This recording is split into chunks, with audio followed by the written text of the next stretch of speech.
Marcos, Evangelho de Marcos, capítulo 8. Então chegaram a Betsaida. E lhe trouxeram um cego, rogando-lhe que o tocasse.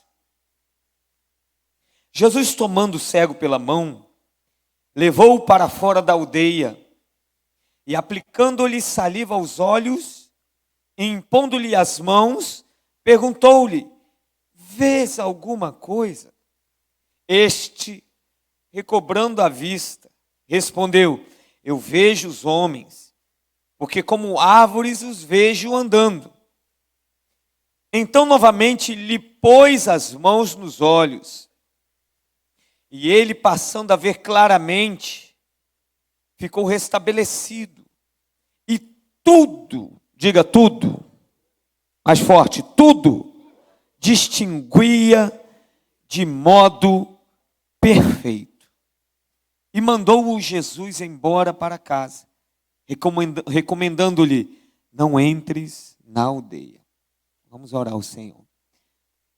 Diante de Ti nos prostramos, Senhor. Como disse na adoração, para adorar.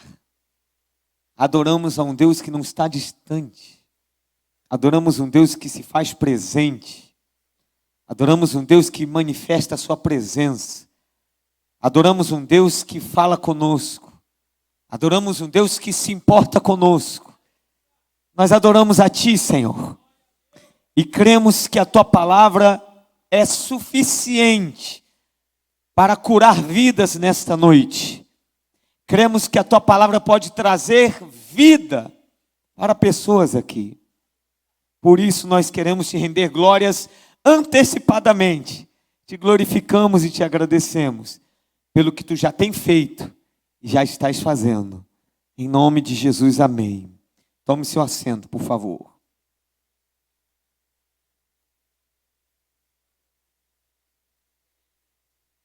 Trouxeram um cego. Jesus nunca recusou o ser humano. Mas o ser humano muitas vezes recusou Deus. E nos dias que vivemos, até o homem chegar a Jesus, ele passou por muitas outras etapas em busca de solução. Antes de ele ir até Jesus, ele já procurou tantas soluções e às vezes alguns não vão. Mas aqui temos logo de cara um ensinamento. Um cego que é conduzido a Jesus. Por quê? Porque sabe que Jesus tem poder para curar. Afirmamos que Jesus tem poder para te curar. Jesus tem poder para te curar. Jesus tem poder para fazer você ver de modo perfeito a sua vida. Os processos da sua vida. Jesus pode abrir os seus olhos de forma tão milagrosa e você pode enxergar como você nunca enxergou alguns fatos que acontecem com você. E nunca ficou tão claro, e de repente, num culto como esse, no meio de uma palavra, de uma pregação, no meio de uma oração, Jesus abre os teus olhos existenciais e você consegue a observar. E quando nós observamos com clareza, nós conseguimos tomar as decisões certas. Aí você diz assim: eu vou tomar essa decisão porque eu tenho a convicção e a certeza que este é o melhor caminho para a minha vida. Aliás, esse melhor caminho, eu deduzo que eu tenho certeza que é porque é traçado por Deus. Como é bom a gente viver aqui, o caminho que a gente tem a convicção, a certeza que Deus traçou. É ou não é? Amém? Estão comigo? Aquele caminho que a gente está caminhando, e a gente está andando na vida, a gente está no lugar certo, a gente está com os relacionamentos, as pessoas ao nosso redor, e a gente sabe, eu sei que eu estou na direção certa, porque Deus está me fazendo andar por esse caminho. E aí esse cego chega até Jesus, rogando que ele o tocasse, e a forma como Jesus opera esse milagre, se distingue de todas as demais. A forma como Jesus toca, é bem diferente se você virar uma página quando Jesus cura um leproso.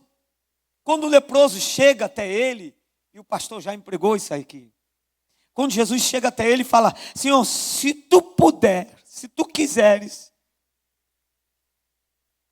eu posso ser curado. Se tu quiseres. Aí Jesus falou assim: eu quero. Tocou e ele foi curado. Eu quero. Tocou e foi curado. Aqui tem uma pergunta. Jesus, ele aplica saliva aos olhos com as suas mãos, e depois de fazer isso, estranhamente, inclusive para a teologia, ninguém vai saber explicar o porquê. Algumas pessoas tentam deduzir, mas é estranho mesmo. Algumas vezes Deus faz coisas estranhas nas nossas vidas. E o que Ele espera de você e de mim? Que você creia, que você obedeça, que você aceite. Deus faz isso, Ele é soberano para fazer isso. Aí Ele pergunta: vês alguma coisa? Olha como é diferente. Porque Jesus poderia muito bem falar assim: você já está vendo. Como disse para o outro cego: vá que tua fé te salvou. E ele viu. Essa não, ele faz uma pergunta: vês alguma coisa? Antes até de andar nessa pergunta, eu quero ver aqui com você como Jesus fez com esse cego. Ele tomou o cego pela mão e levou-o para fora da aldeia. E eu coloquei alguns pontos que isso para mim tem um significado muito interessante. Que Jesus, tomando o cego pela mão, tomou pela mão, eu escrevo aqui para mim que Jesus se interessou por ele. Pega ele pela mão e o conduz para fora da aldeia. E pense nessa caminhada de Jesus. É uma caminhada que não é acelerada. Jesus não está com pressa. Jesus está andando e conduzindo aquele cego, sabia o que iria fazer, mas está passando tempo com aquele homem. Jesus está dando valor àquele cego. Pois Jesus faz isso na vida do ser humano. Quantas pessoas são desvalorizadas por questões sociais, por questões étnicas, por tantas questões, ou às vezes não são desvalorizadas, mas elas se veem diminuídas e se sentem desvalorizadas. E aí Jesus, ele sabe, ele conhece esta alma, ele conhece o interior, ele conhece esse ser, ele conhece esses dilemas, ele conhece esta crise, essa escuridão lá dentro. E ele sabe mexer nela. Ele sabe tocar. Talvez, nesta noite, Jesus está desejoso de andar com você com tranquilidade. Perder tempo contigo. Perder tempo, acho que não é bem colocado, né? Ganhar tempo com você. Investir tempo. Obrigado, pastor. Passar um bom tempo contigo. Até curar você. Até você se ver curado. Pastor, eu tenho umas pendências aqui. Sabe, pastor, eu oscilo muito nas minhas emoções. Pastor, eu sou desacreditado da vida. Eu não consigo acreditar que minha vida dê certo em algumas áreas. Jesus está interessado em você. E Jesus não só está interessado em você. Ele quer andar contigo. Ele quer pegar você pela mão. Ele quer ter uma aproximação tão grande que você vai testemunhar isso. Eu sou íntimo de Jesus. Eu oro e Ele responde rápido. Eu peço algumas coisas a Ele e as coisas acontecem. Ele fala comigo. Eu orei antes de vir para o culto e pensei assim: que solidão terrível, como eu queria alguma pessoa, uma acompanhante. E aqui está a pregação: Jesus é teu acompanhante, pegando pela mão, te conduzindo. Olha a resposta. Jesus se torna íntimo. E aqui está a verdade maior do Evangelho de Jesus.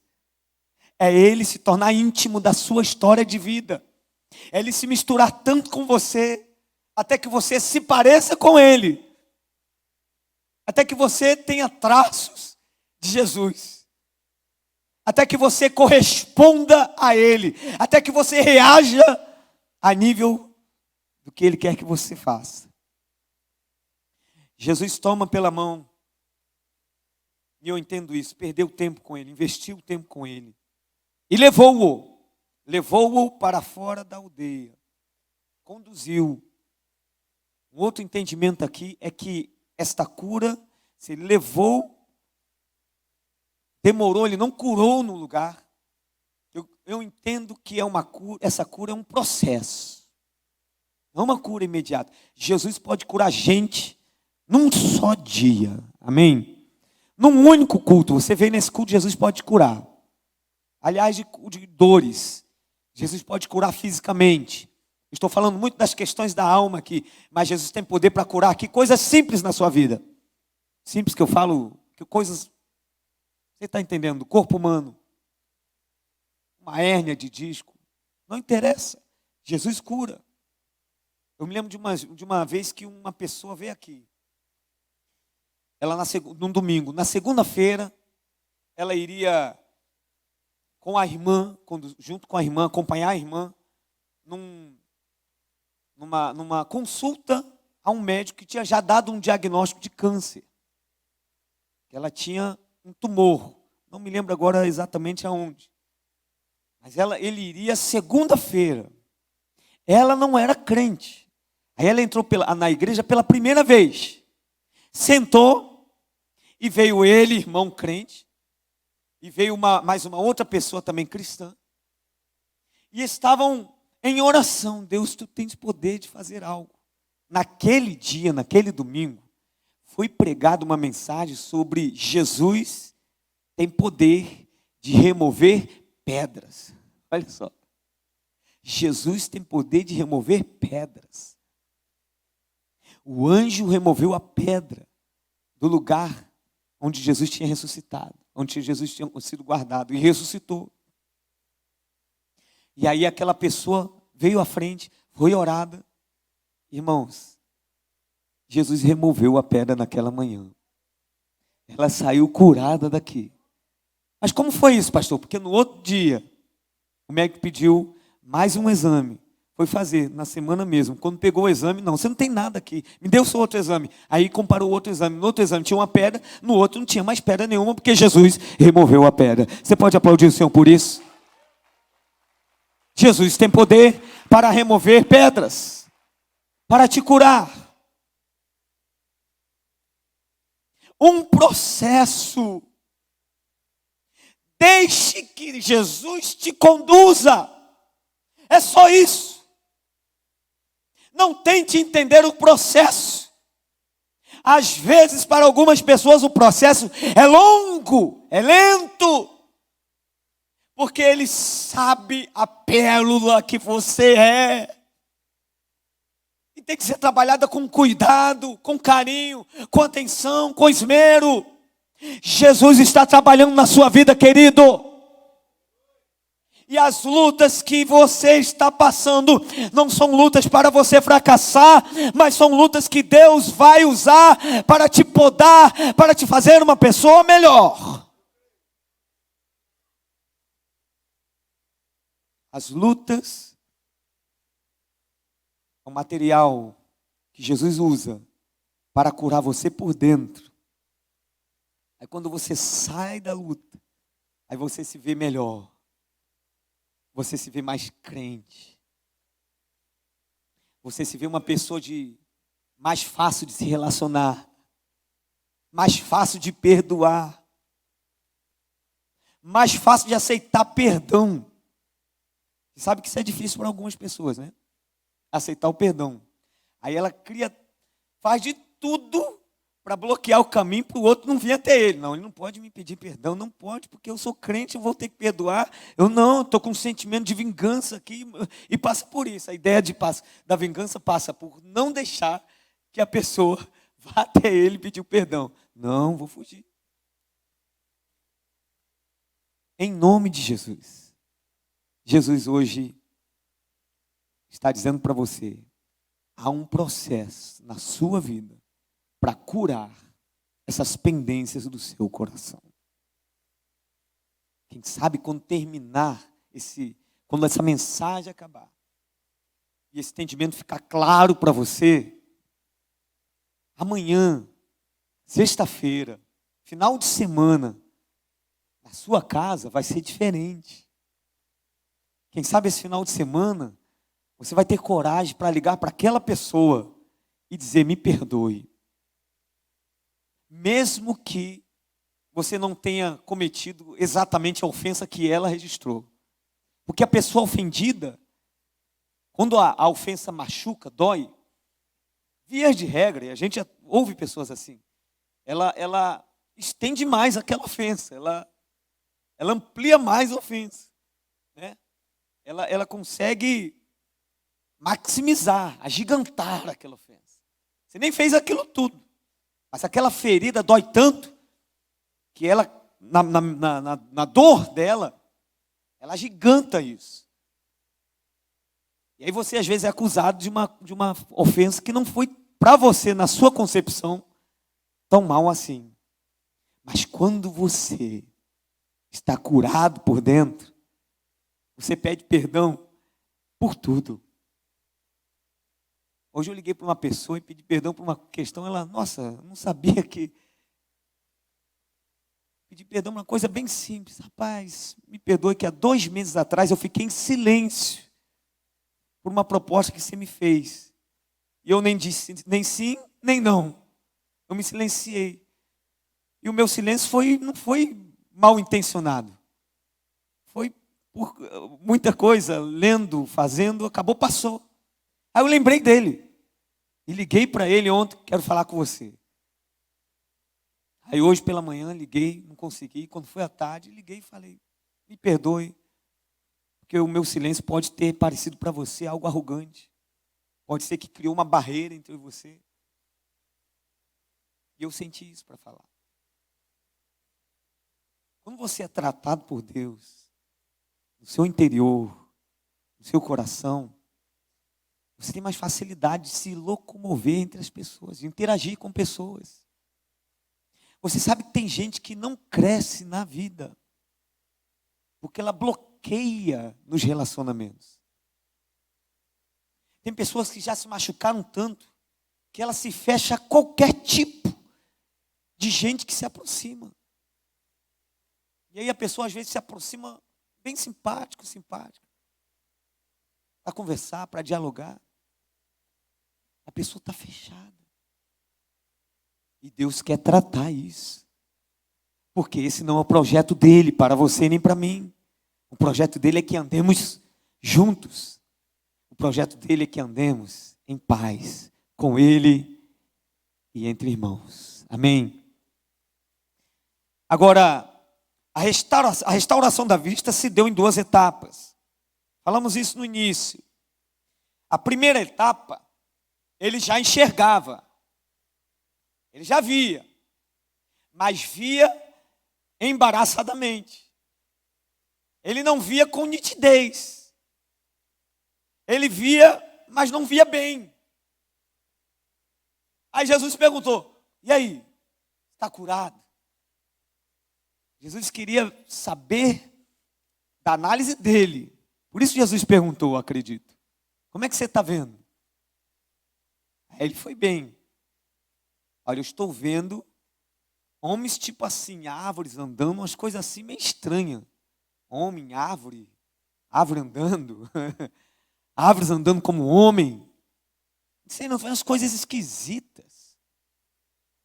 Esse é o primeiro ponto da cura. Ele ainda não enxergava bem. Quando a pessoa começa a caminhar com Jesus, e aí o Espírito Santo habita dentro dessa pessoa, passa a habitar dentro dela. Porque é assim, e a palavra de Deus nos ensina assim, que o Espírito Santo, ele mora dentro de nós. Desde o primeiro dia que você decidiu sua vida por Jesus. Quando você disse assim: eu quero fazer uma aliança com Jesus. Eu entendo que andar com Deus passa pela decisão de crer que Jesus é o caminho, a verdade e a vida. Eu entendo que para ser de Deus, eu entendo para receber essa filiação de Deus, Só basta uma crença, crer que a morte de Jesus e a ressurreição dela é o suficiente para me ligar a Deus, ou me religar a Deus. Eu entendi isso. Quando você dá esse primeiro passo, esta fé é honesta, essa fé é sincera, Deus registrou lá nos céus, os anjos estão em festa, porque a Bíblia diz que os céus fazem uma festa por uma conversão, única conversão. Apenas uma pessoa se converteu, os céus inteiros, irmãos, fazem festas. Não dá para a gente um modelo como igreja? Por favor, da próxima conversão que tiver aqui, faz uma festa aí, viu, gente? Ora, agradece, aplaude, faz alguma coisa. Porque os céus estão celebrando imensamente. E aí, nesse mesmo momento, o Espírito Santo entra. Eu tive uma experiência dessa. Pregando para uma pessoa, falando de Jesus, e ele entendeu o plano da salvação, ele creu. Aí eu fui orar por ele. Aí eu orei por ele, irmãos. E a minha oração foi uma oração assim, bem... Não foi uma oração pentecostal, foi uma oração de paz. Segurei a mão. Senhor, aqui está esse rapaz. Nada de... pastor Jonas, peguei a mão, segurei. Jesus, estar aqui o teu filho. Eu confesso aqui meu pecado. Pastor Sidney estava meio desatento. Pastor Sidney, que é aquele de libertação com a esposa. Eu meio desatento. E aí eu falando, irmãos, pela primeira vez o diabo me deu um susto.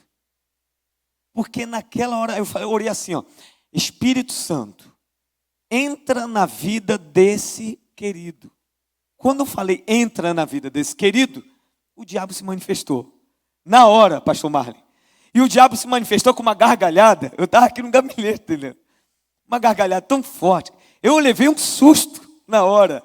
E aí já fiquei de pé, logo de prontidão. Satanás, aí fui expulsando. Aí depois fiquei meditando. Eu orei, pastor Sidney. Espírito Santo entra. E quando ele entra, o que acontece? Sai quem está lá. Não tem como ficar. Só tem para um. A casa está limpa, ele entra. Aliás, tem uma história de Jesus que ele fala sobre isso, né? Que o diabo ele deu uma volta, saiu de uma vida, deu uma volta, quando voltou achou a casa limpa e arrumada. Sendo que não estava preenchida. Aí ele entrou e preencheu. Trouxe mais 7. É isso aí, vamos fazer uma festança aqui agora.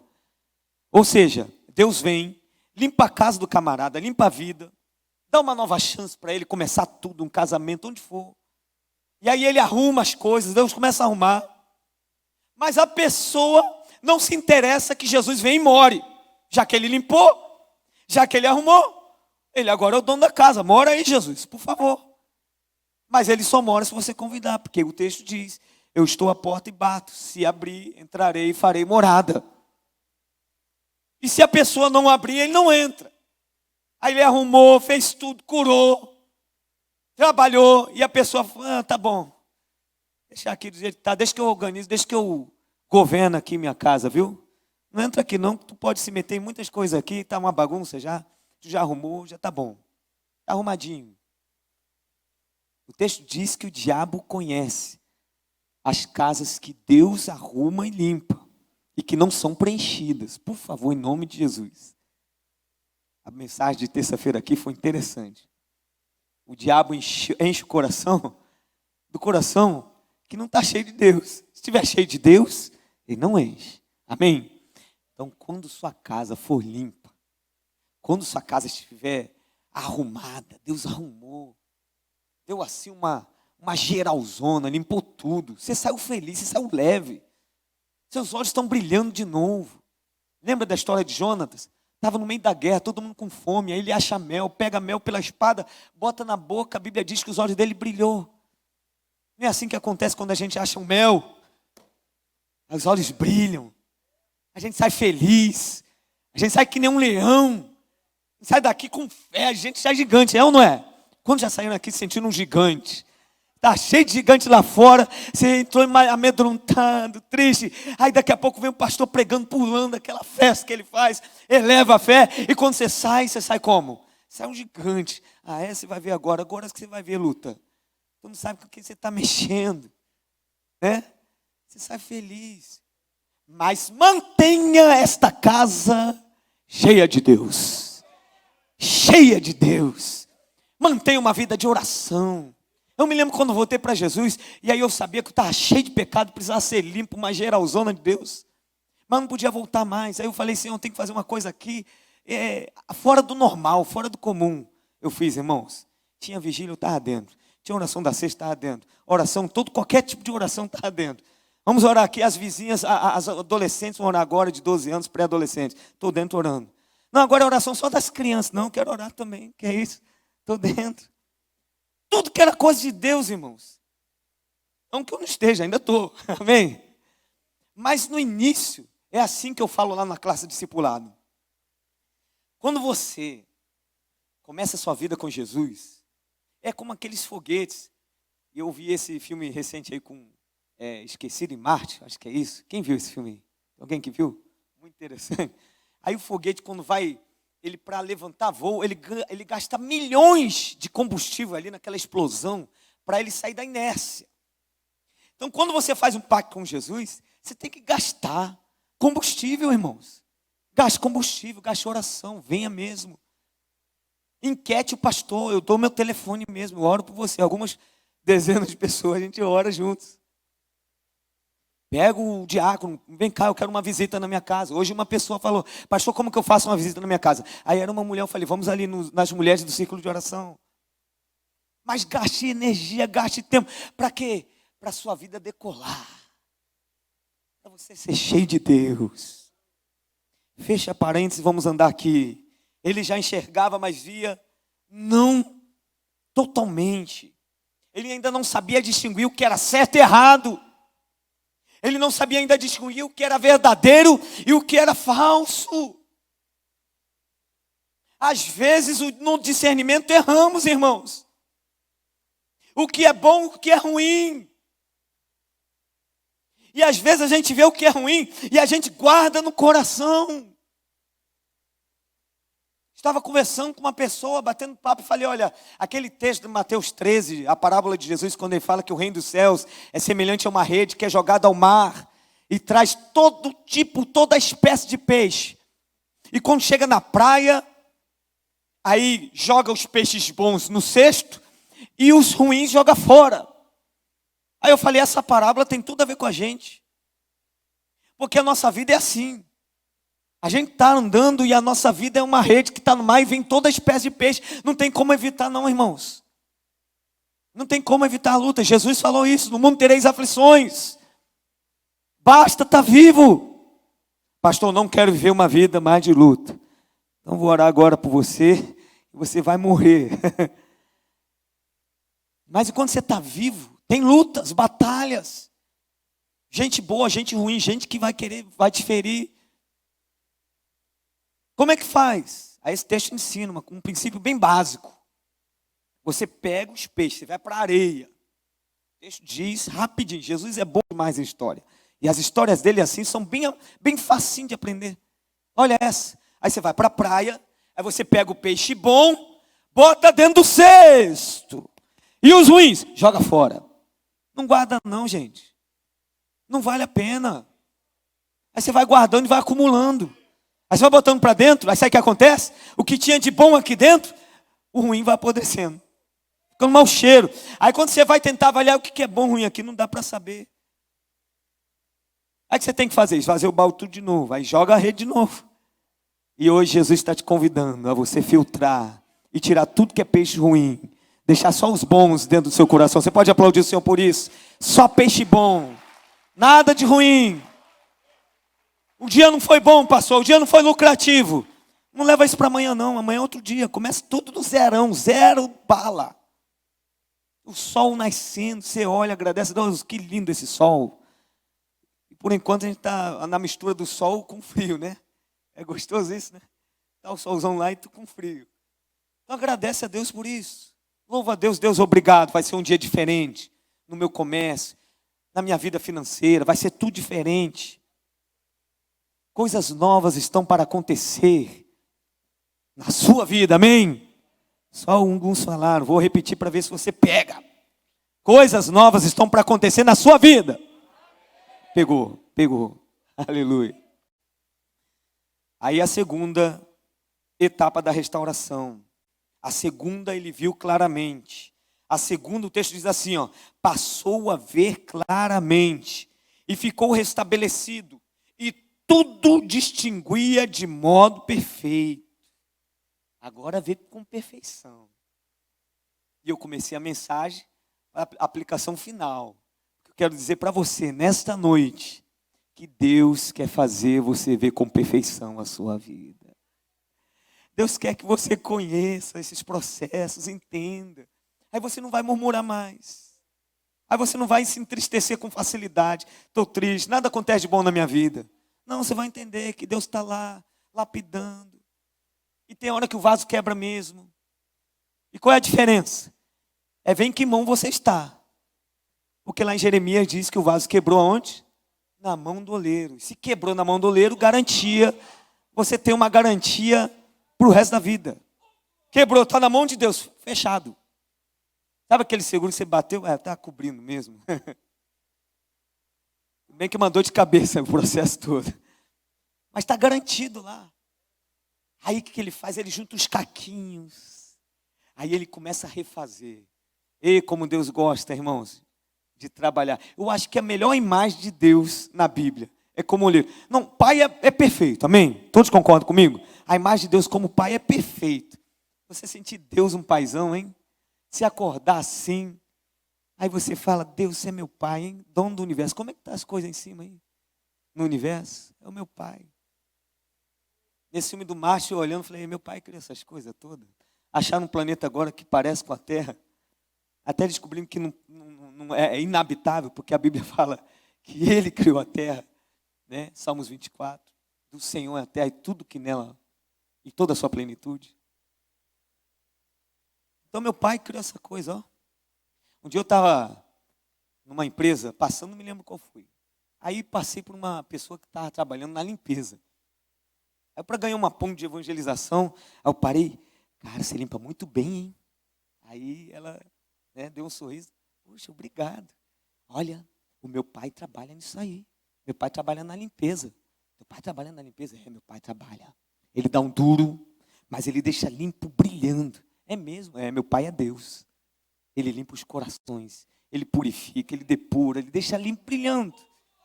Aí a pessoa abriu um sorriso e deu espaço, a gente entra, é Jesus, através dele, só ele é o caminho, ele disse que é a verdade e a vida. Ninguém vem ao Pai senão por mim. Ele quer tratar de você, ele quer te dar uma nova vida, vida eterna. Distinguia tudo perfeitamente.